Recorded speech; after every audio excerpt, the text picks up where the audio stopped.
ठीक है, अभी क्वेश्चन करेंगे अपना थर्ड क्वेश्चन। ठीक है, थर्ड क्वेश्चन स्टार्ट करने वाले हैं हम, जिसमें बोलता है 0.6 के ऊपर बार। देखो है ना 0.6 बार लिखा हुआ है, तो अभी यहाँ पे देखो 1/7 लिखा था, उसको बना के आया था 0.142857, फिर से 1142857, 1425857, इसे जो रिपीट चलती थी तो आप लिख देते सीधा बार लगा देते थे। मतलब यहाँ पे भी क्या हो रहा होगा, यहाँ पे जो 0.6 के बार लगा, बेसिकली 0.6 के बार लगा ना, तो मतलब इसका पता क्या, इसका मतलब होगा 0.6666 एंड सो ऑन, मतलब 6666 चलता रहेगा चलता रहेगा चलता रहेगा, जिसके कारण आपने क्या लिख दिया 0.6 के क्या लगा दिया बार। तो बेसिकली 0.6 बार का मीनिंग यही ही है, ये है जी जो मैंने लिखा आपके सामने। तो इसको मैं सॉल्व करने वाला हूँ, आइए इस क्वेश्चन को सॉल्व करते हैं। देखिए किस तरह से सॉल्व करेंगे, बहुत सिंपल मेथड से बताने वाला हूँ। क्वेश्चन नंबर होगा आपका थर्ड। ठीक है, थर्ड का फर्स्ट पॉइंट 0.6 बार कैसे सॉल्व करोगे। आप सबसे पहले ये मान लीजिए x किसके बराबर है, 0.6666 एंड सो ऑन। ठीक है, इसको मैं भी तो बताया, ये बार को खोल के यही तो आता है, वही तो मैंने मान लिया कि इसको जो ओपन करके जो आ रहा है यही है, तो आ रहा है 0.6666 तो ही आ रहा है, तो उसी को मैंने x मान लिया। जब x मान लिया तो इसी क्वेश्चन को फर्स्ट नाम देते हुए मैं चलता हूँ अपनी जो है नेक्स्ट पॉइंट पे। नेक्स्ट पॉइंट में आपको क्या करना पड़ेगा, आपको देखना है कि बार कितनी टर्म के ऊपर लगा हो। मुझे बताइए, एक टर्म ही है ना, 6 के ऊपर ही लगा ना। अगर एक टर्म के ऊपर बार लगा होगा तो आपने कर देना 10 से मल्टीप्लाई, अगर दो टर्म के ऊपर लगा होगा तो 100 से, तीन पे लगा होगा तो 1000 से मल्टीप्लाई करते जाना। आप देखते जाएंगे कि क्वेश्चन सॉल्व कैसे होगा। ठीक है, देखिए अभी यहाँ पे एक ही टर्म के ऊपर बार लगा कि नहीं लगा है ना, तो आप इसको 10 से मल्टीप्लाई करोगे इधर भी, और आप यहाँ पे लिख लो ना सीधा multiply both side, multiply both side by किससे, 10 से, किससे 10 से। तो 10 से यहाँ मल्टीप्लाई भी कीजिए और 10 से यहाँ पे मल्टीप्लाई कीजिए, किसको 0.6666 को मल्टीप्लाई कर दीजिए। तो जैसे ही आप इस टर्म को मल्टीप्लाई करोगे 10 के साथ, तो ये पॉइंट आगे शिफ्ट हो जाएगा, कहाँ चला जाएगा 6.66 चला जाएगा। ठीक है, जहाँ पे ये डॉट लगा हुआ है 10 से गुणा करने पे ये डॉट आगे शिफ्ट हो जाएगा, तो आपके पास ये बन जाएगी टर्म। इसी टर्म को बोल देंगे सेकंड इक्वेशन। कौन सी बोल देंगे, सेकंड इक्वेशन। तो आप सब्ट्रैक्ट करने वाले हो, सब्ट्रैक्ट इक्वेशन किसको, फर्स्ट को।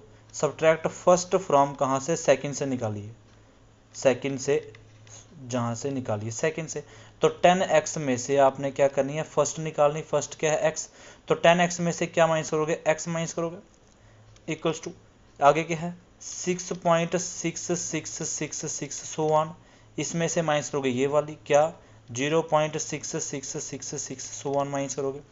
जैसे ही माइनस किया तो आप यहाँ पे किस तरह से पाओगे, ये देखिए,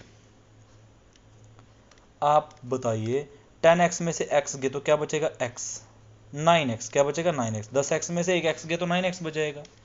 अब 6.66 में से माइनस करो, देखो ये 6 में से 6 गया तो 0, 6 मतलब ये सारी टर्म यहाँ पे 0 होने वाली है, सिवाय किसको 6 में से 0 गया तो 6 बचेगा, बाकी सारी टर्म 0 हो जाएगी। ठीक है, तो अभी आप यहाँ पे इस तरह से कर लोगे कि ये सारी टर्म 0 होने वाली है, तो आप लिखोगे पीछे क्या बचेगा 6 बचेगा। तो x क्या आ जाएगा 6/9, जिसको क्या लिख सकते हो 3 3 जा 3 2 जा 6, तो x कितना आ गया बताइए, x कितना आ गया, x आ चुका है 2/3, 2/3 x आ चुका है। तो इस तरह से यही पॉइंट आपका सॉल्व हो जाता है। तो अभी करेंगे अपना नेक्स्ट पॉइंट। ठीक है, एक सेकेंड, इसको मैं बॉक्स में लिख लूँगा इसका आंसर। ठीक है, ओके, अभी बढ़ते हैं नेक्स्ट पॉइंट की तरफ। नेक्स्ट पॉइंट में बोलता है 0.47, 0.47 को सॉल्व कीजिए। ध्यान से देखिए किस तरह से सॉल्व करेंगे। आइए देखिए, आप यहाँ पे सेकंड पॉइंट को लिखोगे 0.47 के ऊपर बार, देखो पूरा बार लगा हुआ है कि नहीं 47। अब ध्यान से देखिए 47 के ऊपर पूरा बार लगा हुआ है, यहाँ पे 4 के ऊपर लगा है, 7 के ऊपर लगा हुआ है, नहीं नहीं नहीं नहीं, यहाँ पे 4 के ऊपर नहीं, सिर्फ 7 के ऊपर लगा हुआ है। ध्यान से देखेंगे, हाँ अभी आपको दिख रहा होगा सिर्फ 7 के ऊपर लगा, 4 के ऊपर नहीं लगा हुआ। हाँ तो ठीक है जी, अच्छी बात है, नहीं लगा तो कोई बात नहीं, मैं यहाँ पे 4 के ऊपर से हटा देता हूँ, सिर्फ लगा देता हूँ 7 के ऊपर। ठीक है, जैसे बोला है वैसे ही करूँगा।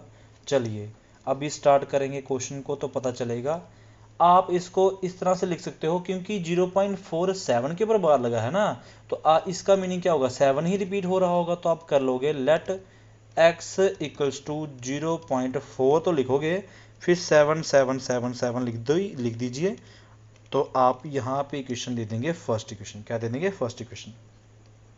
मल्टीप्लाई करने वाले हैं, आप मुझे बताइए कितने के ऊपर जो है, कितने ऊपर बार लगा था, सिर्फ एक के ऊपर ही बार लगा था। अगर एक के ऊपर बार लगा था तो मल्टीप्लाई किससे करते थे, 10 से। किससे करते थे, 10 से। मल्टीप्लाई बोथ साइड बाय 10, तो 10 से मल्टीप्लाई कर दीजिए। अभी बताया ना मैंने कि अगर एक के ऊपर लगा हो तो 10 से, दो के ऊपर लगा हो तो 100 से, इसलिए यहाँ पे तो एक के ऊपर लगा है तो 10 से मल्टीप्लाई कर दीजिए। इसको भी करना है, इसको भी करना है, तो आ जाएगा 10x, ये बन जाएगा आपके पास 10 मल्टीप्लाई 0.47777, जो भी है टर्म वही रहेगी। अब जे मल्टीप्लाई तो ठीक है 10x है, लेकिन जे जो है, जे पॉइंट चला जाएगा 4 के आगे, बन जाएगा 4.7777, जो भी है टर्म ऐसे लिख दोगे इसको। ठीक है बात का कि नहीं, ठीक है। इसी टर्म को बोलोगे अपनी सेकंड इक्वेशन। तो सब्ट्रैक्ट करने वाले हो, सब्ट्रैक्ट इक्वेशन फर्स्ट फ्रॉम कहाँ से, सेकंड से। पहली इक्वेशन जो है वो माइनस कर दोगे दूसरी वाली इक्वेशन से। तो पहले दूसरी तो लिखो, दूसरी में से माइनस करोगे पहली वाली। पहली क्या थी, x, तो 10x में से x निकालोगे, और ये थी 4.7777, यहाँ से ये निकालोगे, और नीचे क्या आएगी, सो वहाँ यहाँ पे लिख दो, और नीचे क्या आएगी, ये वाली x वाली वो क्या आएगी, 0.47777 आ जाएगी। ठीक है बात करके नहीं है ना। तो अब जैसे ही ये टर्म आई आपके पास, आप यहाँ पे क्या करोगे, माइनस करोगे। चलिए माइनस करते हैं, ठीक है। जैसे ही माइनस करने की बारी आएगी तो 10x में से x गए तो बच जाएंगे 9x, 7 में से 7 0, 7 में 7, मतलब कि ये सारी टर्म कैंसिल होती जा रही है, सिवाय इसके 4 में से 7 में से 4 गए तो कितने बचेंगे 3, और 4 में से 0 गया तो बचेंगे 4, 4.3। तो x कितना आ गया, x आ गया 4.3 डिवाइड में क्या जाएगा 9, देखो 9 नीचे डिवाइड हो जाएगा। अब आपके पास पॉइंट में है, इस पॉइंट को हटाओगे, देखो ना 4.3 का मीनिंग क्या है, 4/10 ही तो है, 43/10 ही तो है कि नहीं भाई। इस पॉइंट को हटाओगे तो नीचे 10 लगाना पड़ेगा। जब नीचे इस पॉइंट को हटाया तो नीचे आएगा 10, नीचे क्या आएगा 10 आएगा, तो 10 किससे मल्टीप्लाई होगा 9 से, तो वो क्या बन जाएगा 90 नहीं बन जाएगा, ये बन जाएगा 43/90। क्या बन जाएगा 43/90 बन जाएगा। इसी तरीके से ये पॉइंट भी हो जाता है सॉल्व। अभी करेंगे